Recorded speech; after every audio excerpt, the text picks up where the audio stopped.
اللهم صل وسلم وبارك على سيدنا محمد وعلى آله وصحبه أجمعين. قبل ما نبدأ حلقة النهاردة يلا بسرعة نحط لايك للفيديو، وياريت كمان نكمل حلقة للآخر. حلقتنا النهاردة حلقة قوية جدا، متأكدة إن هي تعجبكم. وقبل ما أبدأ عايزة أقول لكم إن انتوا وحشتوني جدا جدا من الحلقة اللي فاتت، وبشكر كل الناس الحلوة اللي دايما بتدعمنا بالتعليقات الحلوة اللي زيها، وبحبكم من كل قلبي. واللي لسه مشتركش في القناة لغاية دلوقتي يلا بسرعة، مستني ايه؟ كلنا نعمل اشتراك ونفعل جرس الاشعارات علشان توصلنا اشعارات بكل الحلقات الجديدة. وقبل ما ابدأ ارجو منكم الدعاء لوالدتي بالرحمة وبالمغفرة، وان يجعل مأواها الجنة ان شاء الله. يلا بينا نبدأ. عند صقر على الكورنيش بالليل في عز ما كان واقف بثبات، اتفاجئ باتنين جردات طول بعرض فتحوا مسدساتهم في وشه هو وسمرة. واحد من الجردات قرب منه: اللي بعتنا عاوز يوجه لك رسالة، وبيقول لك طريق أخوك لو معرفناهوش هناخد روحك انت مكانه. صقر في اللحظة دي علامات الاستغراب اترسمت على وشه. أخوي مين؟ انت هتستعبط؟ أخوك جاسر اللي انت طرده من الصعيد من قبل موت أبوك. فاكره ولا لأ؟ طالما انت ذكي جو كده وانت واللي بعتك يبقى أكيد عارفين إن جاسر أخوي برا مصر من زمن ومرزوع في أمريكا. روحوا دوروا عليه هناك يكش تخلصوا عليه، وأنا مالي بيه. قرب الجارد التاني منه ومسك في ايديه تليفون واداه لصقر: خد رد على الباشا عاوز يكلمك. صقر بصله من فوق لتحت ومسك التليفون، ولما رد اتفاجئ إن اللي بيكلمه سامح البحيري. أهلا صقر بيه، أتمنى إن أنت ما تكونش نسيت الصوت ده، أكيد الصوت ده مش غريب عليك. صقر برق بصدمة. أما في الدوارة عند فريال، زين أول ما سمع كلام ريا برق وبص الوالد رهف اللي هو كمان كان مصدوم ومش فاهم أي حاجة. اداله حتة بوكس في وشه لدرجة إن والد رهف وقع على الأرض. زين قعد فوقه ومسكه من هدومه وقعد يزعق: أنت مين يا ابني؟ وعريس مين؟ أنت بدل ما طلع روحك دلوقتي في إيدي، انت جاي هنا تخطب مين بالظبط؟ والد رهف ما كانش عارف يتكلم لانه اصلا مش فاهم اي حاجه.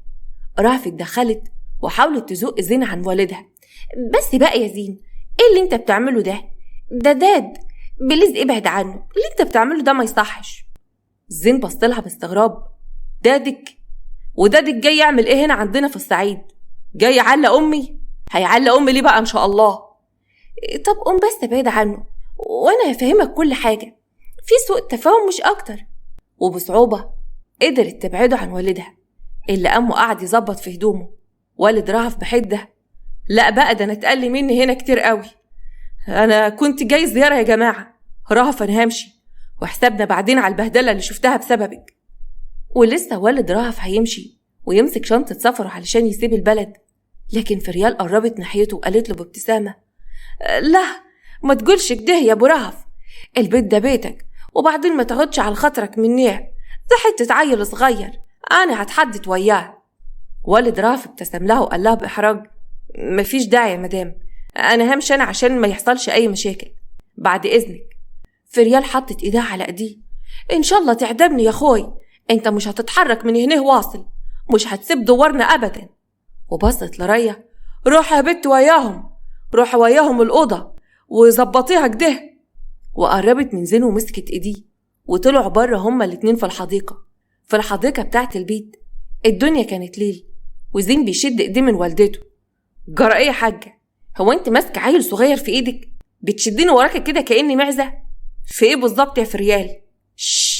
وطي حسك ياض، مالك متعصب جو كده؟ ده ابو البت اللي انت جايبها بنفسك لغاية هنا في الصعيد وعينيك هتطلع عليها، ولا فاكرني يا واد مش واخده بالي؟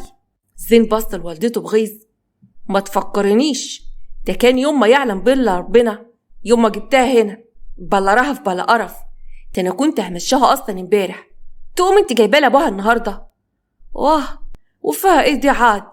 البت طلبت مني ان ابوها يجي يقعد هنا يومين عشان يغير جو، وانا وافقت. مالك بقى؟ كنت نازل فوق الراجل وبتزعق ليه؟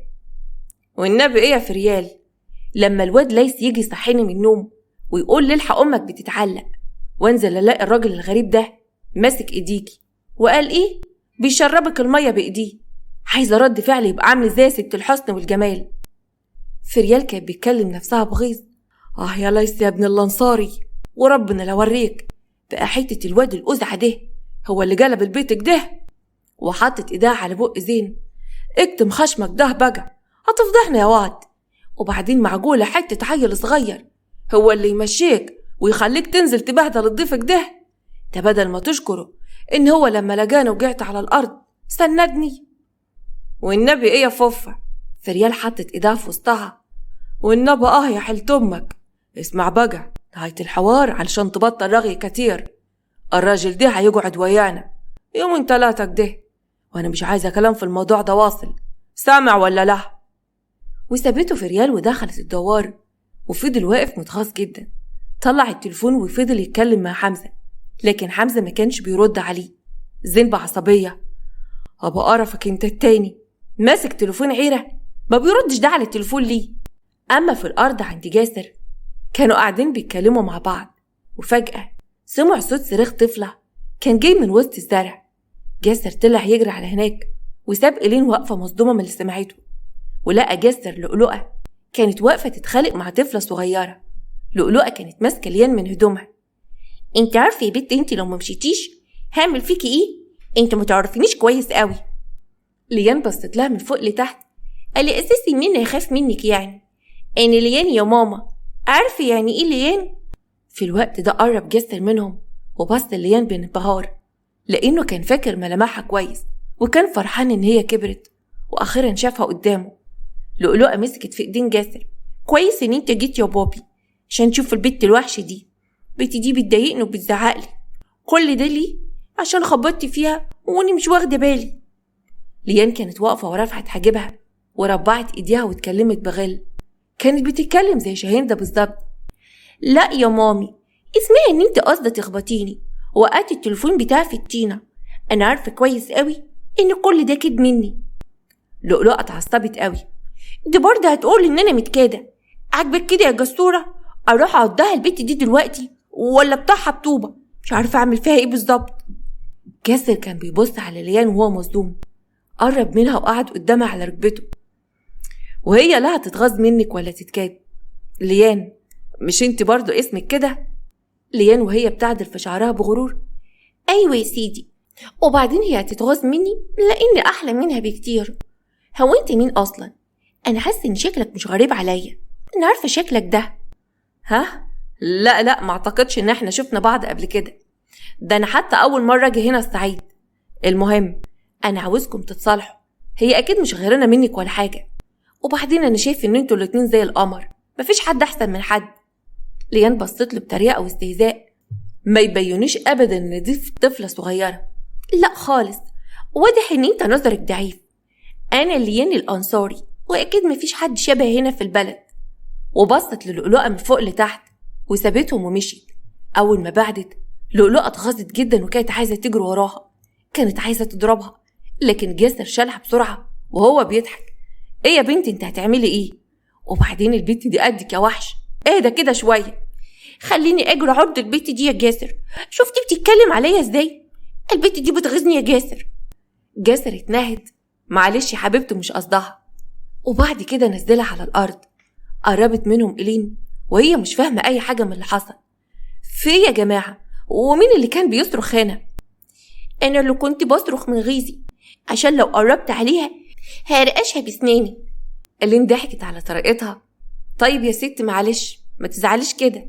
هي مين دي يا جاسر وايه اللي حصل؟ لؤلؤة بصت لليان وهي متغاظة. مش عارفه، دي واحده كده منفوخه وعامله نفسها واحده مهمه، وعلى فكره هي عيله صغيره تلاقيها قدي اساسا. وقال ايه؟ بنت الانصاري. طز فيها وفعلتها كلها. جاسر كان واقف بيضحك جامد قوي.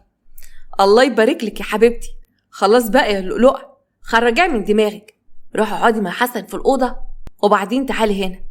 انت ايه اللي خرجك اصلا من غير ما تقوليلي؟ لؤلؤة بصت بعيد وعملت نفسها مش واخده بالها. ان لازم اروح اشوف حسن، تلاقيه حرام قاعد بيعيط لان هيعرف ان انا مش قاعده جنبه. ولسه هتمشي جاسر جابها من قفاها. بنت انتي، أنا بسألك واخدة بالك انتي؟ ايه اللي خرجك من الأوضة من غير ما تقوليلي؟ لؤلؤة رفعت حاجبها. انتي قد المسك دي؟ قدها يا جدو؟ إيلين ضحكت جامد قوي على شقاوتها، لكن جاسر رد وقال لها أيوة يا أخت قدها، اخلصي، كنتي بتعملي ايه بره؟ ما كنتش بعمل حاجة خالص، أصل أنا لقيتها معدية ومعايا تليفون، قلت أخرج أطلب منها أعمل مكالمة، كنت عايزة أكلم بسبوسة صاحبتي بس هي مرضتش تديني التليفون، وعشان ربنا ما بيسيبش حقي التليفون بتاعها وقع منها على الأرض، وقع في الطينة كمان.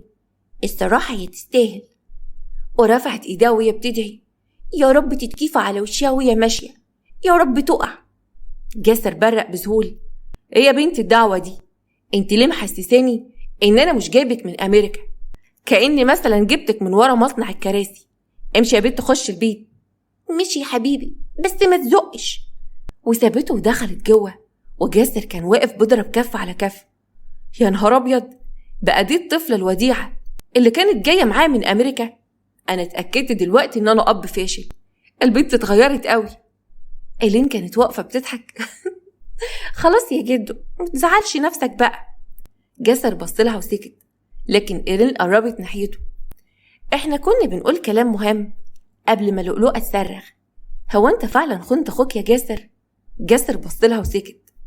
اما على الكورنيش سامح كان بيتكلم في التليفون، كان بيكلم صقر وبتريقة.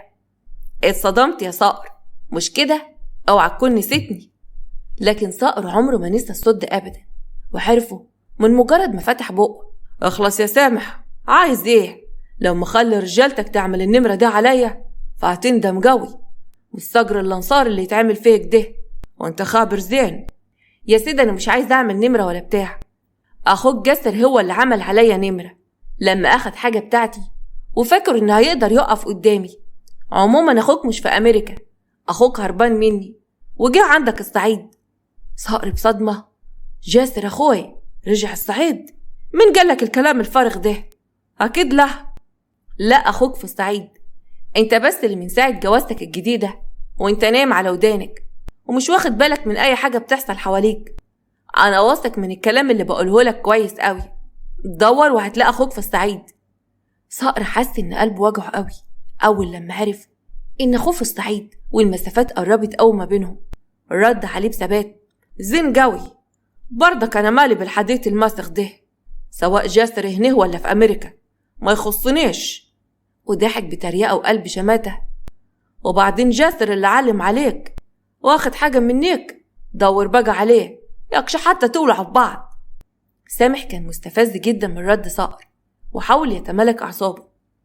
من الآخر كده يا ابن الأنصاري، أنا مش عايز أدخل البلد علشان عارف إن أنت هتوقفلي. اسمع يا صقر، اسمع الكلمتين دول أبرك من 10. أنت اللي حامى أخوك مني لغاية دلوقتي، قدامك حل من الاتنين، يا تجيبهولي في شوال عشان أخد حقي منه، يا إما تسيبني أدخل الصعيد أنا ورجالتي بالحب كده يعني، وأنا بقى هجيب أخوك بطريقتي، وإلا قسما بالله لا أدخل بلدك واخربها لك فوق راسك أنت وعيلتك كلها نفر نفر، وساعتها مش هرحم حد مني، وأنت فاهم قصدي كويس قوي. سلام يا ابن الأنصاري. وقفل سامح السكة في وش صقر، وصقر رمى التليفون في وش الجارد ومسك ايدين سمرة ومشيوا. أما في الأوضة عند شاهين ده جهزت شنطتها، حطتها على السرير وكانت بتتكلم في التليفون. كانت بتتكلم مع والدتها وكانت بتزعق جامد قوي. ازاي عايزاني أفضل قاعدة مع صقر؟ يا سلام، إذا كان هو أخد مراته وسافر قال إيه بعمله شهر عسل؟ أنا وجودي هنا يا مامي بقى في خطر على حياتي، يا ريت تفهمي. جاسر رجع الصعيد وده ممكن يقلب كل حاجة فوق راسي. الوحيد اللي ممكن يحميني منهم هو سامح، أنا لازم أرجع لسامح تاني. مامتها كانت عايشة برا مصر، واضح من شكلها إن هي هانم، لكن عينيها كانت قاسية زي بنتها بالظبط، وتقريبا كانت في أواخر الخمسينيات من عمرها. كانت بتتكلم مع شاهندة بحدة. ما تمشيش وتسيب البيت يا شاهندة، لو مشيتي عمرك ما هتعرفي ترجعي له مرة تانية. شاهندة خرجت عن أعصابها وحطت إيدها على راسها بخوف وقالت لها انت ليه بس مش عايزة تفهمي؟ بقولك كلهم قلبوا عليا، هو زي الكلاب السعرانة، كأن كل واحد فيهم عاوز ينهش فيا شوية. اللي اسمه عثمان ده من ناحية عاوز يخلص عليا ويخلص مني، وجسر وصقر من الناحية التانية. مامي أنا لازم أمشي من هنا ولا يحصل. مامتها ردت عليها بعصبية: خليكي غبية يا شاهندة، ما بتعرفيش تتصرفي أبدا. زمان عكتيها وخسرت صقر وخسرت عيالك وفلوسه كلها، كل ده علشان حبيت اللي اسمه جاسر، ودلوقتي برضه بتحكيها وبتفضحي نفسك للمرة التانية، وقلت لجاسر إن حسن يبقى ابن حمزة. انت زي غبية كده، طالع على ابوكوا في كل حاجة، ما طلعتليش في أي حاجة. شاهين قعدت على الأرض وهي منهارة وبتبكي: كفاية كلامك ده، أنا تعبت منك بجد. ورمت التليفون على الأرض ودمت رجلها لحضنها، كانت بتعيط بانهيار: كفاية بقى، كفاية، حرام عليكي، أنا تعبت من كتر الخطط، أنا تعبت. أما عند خالد كان في بيت حنفي ولابس جلابية صعيدي، جلابية سودا وعليها كوفية بيضة، علشان ده كان يوم فرحه، وكان موجود المأذون وكم واحد من أهل البلد علشان يشهدوا على جوازه من فرحة.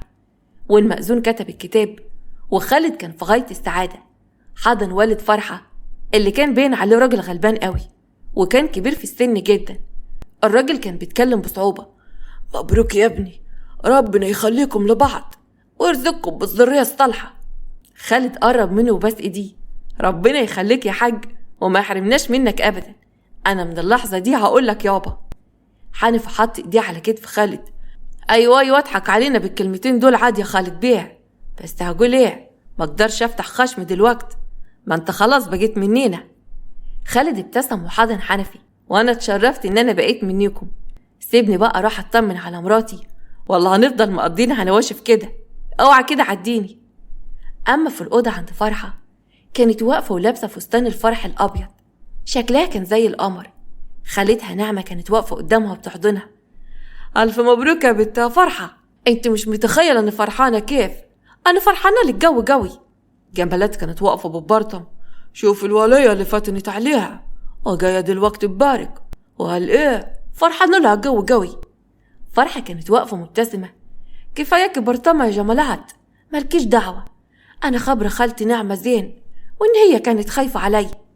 وبصت لنعمه: وانا مانيش زعلانه منك يا خالتي واصل، وربنا يخليك ليا وما يحرمنيش منك. نعمه اتبسطت جدا بكلامها، وقبل ما ترد جمالات قالت: طيب يا اختي، يلا يا خالتي نخرج من هنا ونسيبها تجهز، حاكم عريسها زمانه جاي عشان يبارك لها وتغور وياه وتمشي من هنا ونرتاح منيها خالص. واخدت جمالات نعمه وخرجت بره الاوضه، وفرحه كانت واقفه بتبرطم بصوت مسموع: غوره لما تاخدك يا بعيده ونرتاح منك يا مجمله. وقفت قدام المرايه وبصت لنفسها بحماس، كانت بتكلم نفسها: ياه انا مش مصدقه حالي، اخيرا اتجوزت وبقاه ليا لوحدي. وقعدت تغني بصوت واطي: واخيرا اتجوزت ومحدش ليها عنده حاجه ولا حد ليه كلمه علي. في نفس الوقت الباب بيخبط، ودخل خالد، قفل الباب وراه وفضل واقف مبهور بفرحه وشكلها. كان شكلها حلو قوي في الفستان الابيض. فرحه اتوترت جدا اول ما شافته واتكسفت وخدودها احمرت: واه اطلع بره بسرعه قبل ما اخوي ولا حد يشوفك هنا ويطين عيشتك، ما يصحش كده يا خالد. خالد ابتسم على كسوفها وقرب ناحيتها ومسك ايديها وبسها بحب. فرحه كانت مكسوفه قوي: انت بتبوس يدي ليه؟ هو انا كنت امك ولا ايه؟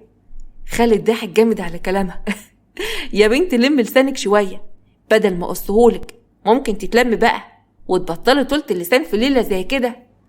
وقرب وبص راسها: وبعدين اخوكي مين ده اللي انا خاف منه؟ انا بقيت جوزك دلوقتي يا هبله، يعني محدش ليه دعوه بينا. وغمز لها بخبز: ولا انت شايفه ايه؟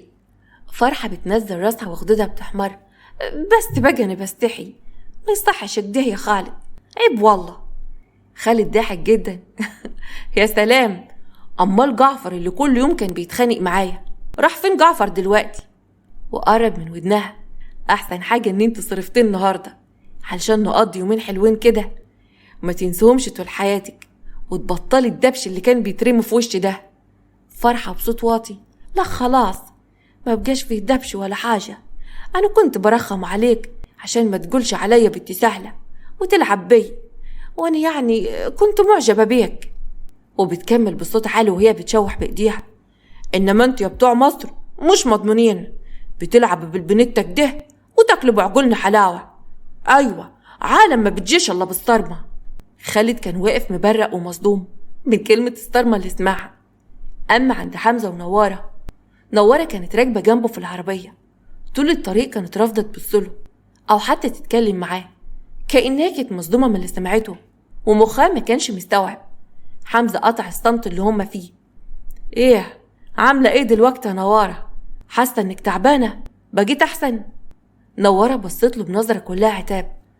لا أنا زينة، ما تشغلش بالك بيعاد، وغمضت عينها علشان تنام لغاية ما يوصلوا.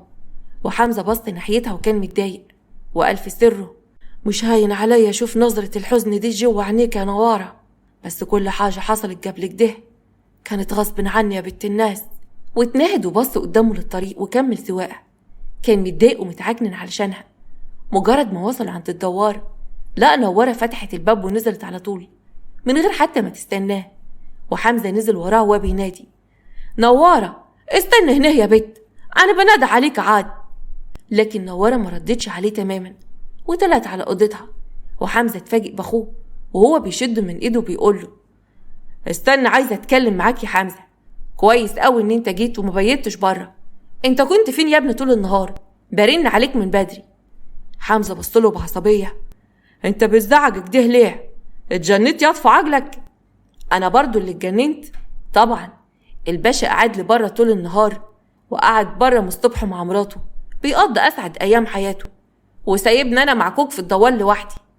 حمزة ضحك بتريقة: صح، انا كنت بجد اسعد ايام حياتي النهارده، لدرجة ان نوارة من صباحية ربنا في المستشفى. لا، ومش بعيد كمان تطلب مني الطلاق. ايه ده يا ابني؟ هو النحس حالف ان يبقى وراك؟ قول لي يا حمزة ايه اللي حصل؟ نوارة مالها؟ مالكش صالح باللي حصل؟ قول لي اللي حداك، خليني اطلع استريح بقى، انا بقالي يومين عيني ما شافتش النوم. ماشي يا سيدي، اسمع. رهف جابت ابوها وقال ايه؟ هيقعد يستجم عندنا هنا في البيت، عاوز يتعرف على الصعيد. شفت الحلاوة اللي انا فيها؟ حمزة بصله بعصبية ومسكه من هدومه. يعني ايه يقعد هنا واحنا حدانا حريم في الدوار؟ انت بتستهبل يا زين ولا بتحطنه قدام الامر الواقع؟ يا عم نزل ايدك دي، اذا كان انا كنت جاي اشتكي لك وبقول لك رهف ورطتني وخلت ابوها يجي السعيد من غير حتى ما اعرف. الغريبة بقى ان امك طلعت عارفة وموافقة، وبصراحة كده بيني وبينك الحوار ده مش مريحني. يعني ايه؟ يعني امك موافقة؟ لا، الموضوع ده ما يتسكتش عليه واصل، تعال وياي. اما عند جاسر كان باصص في عيون إيلين، كان سرحان فيها قوي وحاسة قد ايه ان هي بتتمنى ان ما يكون هو ما عملش حاجة. ولقاها مدت ايديها ومسكت ايديه وقالت له بحب باين في عينيها: علشان خاطري يا جاسر ما تكدبش عليا، انا بجد يهمني اعرف الحقيقة. مسك ايديها هو كمان. يا ريت كانت كلمتي انا لوحدها تنفع يا إيلين، للاسف انكاري مش هيفيد باي حاجة. بس انا يفرق لي يا جاسر، ويفرق لي قوي كمان، ارجوك اتكلم وقولي وانا هصدقك. جاسر قرب منها ومسك كتفها: واللي تربط حياتك ببني ادم محكوم عليه بالموت. إيلين، انا رجعت البلد دي وانا عارف كويس قوي ان اخويا وامي لو شافونا هيخلصوا عليا، ومع ذلك رجعت. اصل انا واحد مش باقي على حياتي اصلا. وسابها واداها ظهره: لو خرجت من السعيد هيخلصوا عليا. وضحك بتريقه وهو بيكمل كلامه: يعني كده كده انا ميت. إيلين دمعت غصب عنها. افهم من طريقتك دي ان انت بتستسلم عادي كده، وان انت خنت اخوك فعلا يا جاسر. جاسر اتناهد جامد وهو لسه مدعي ظهره. ايوه، وكفايه كلام بقى في الموضوع ده ارجوكي، امشي دلوقتي يا إيلين. إيلين حطت ايدها على وشها وهي بتبكي. ماشي يا جاسر، انا همشي. انا كان نفسي بجد ان انت تطلع انسان كويس، بس الظاهر ان كنت غبيه. انا مش عارفه ليه قلب حبك على الرغم ان من اول ثانيه شفتك فيها وانت غامض كده في كل حاجه. ومسحت دموعها بكم هدومها وهي بتقول: الحق عليا انا. وسابته ومشيت.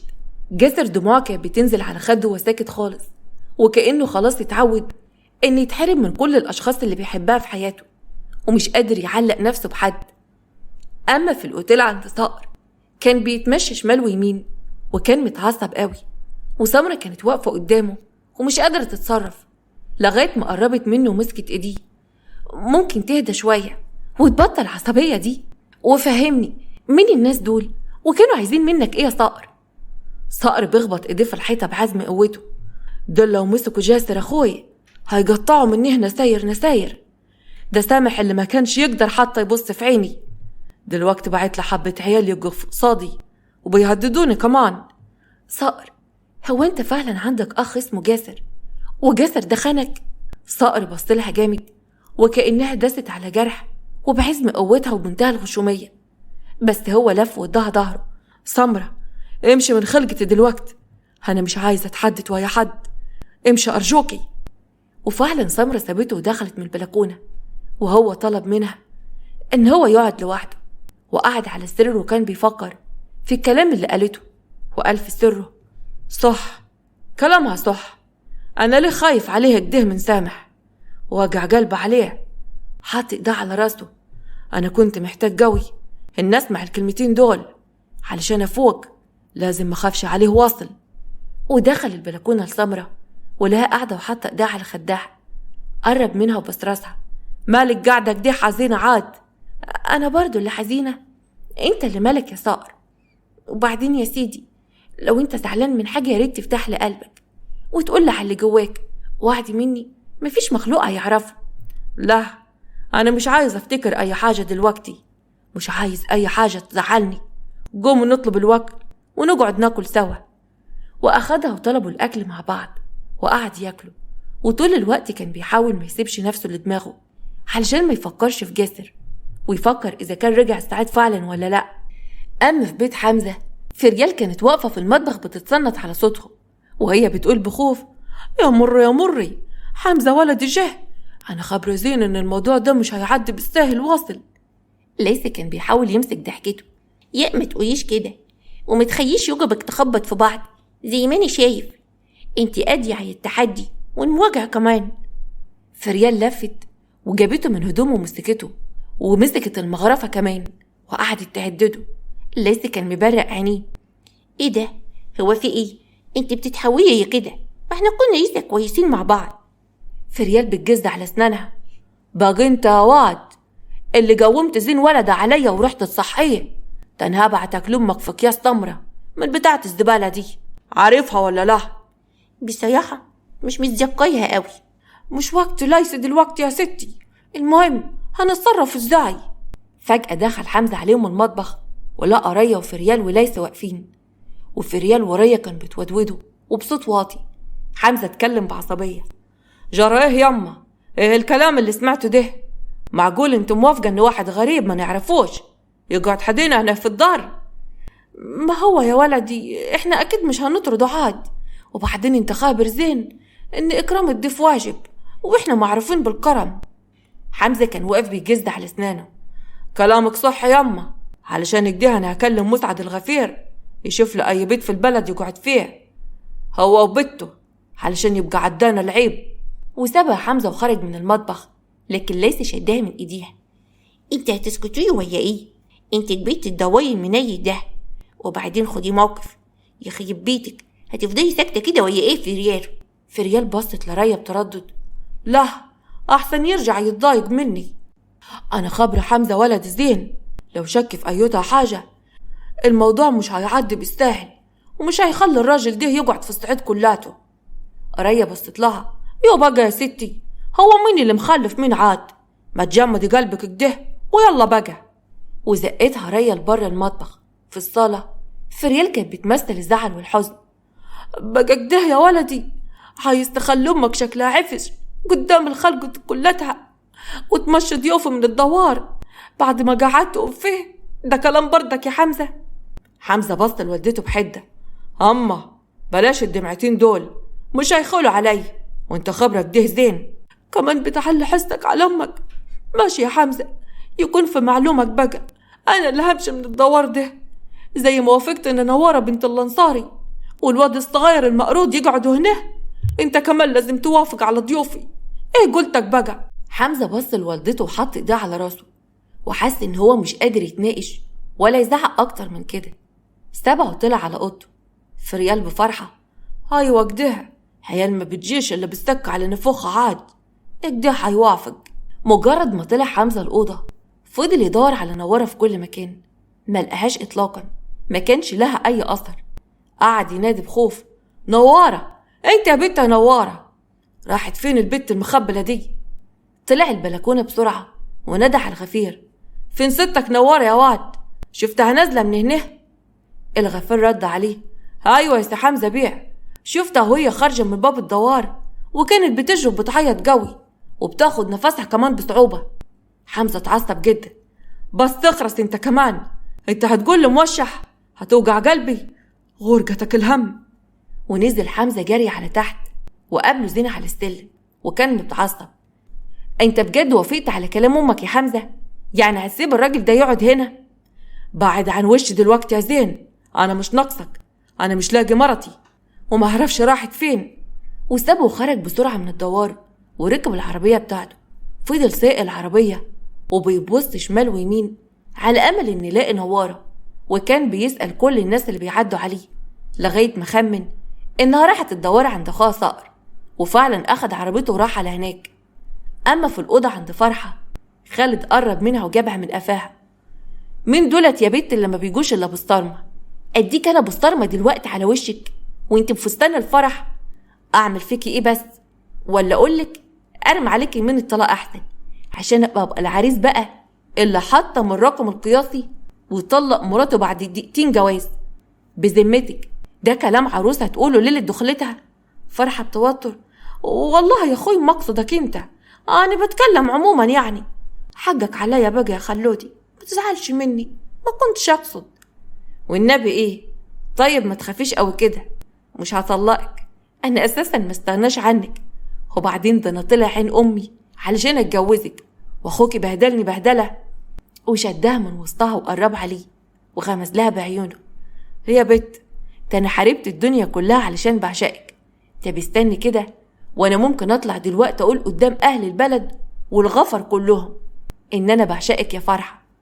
فرحه ارتبكت جدا واتكسفت وحطت ايديها على بقها: بس يا واد هتفضحني ولا؟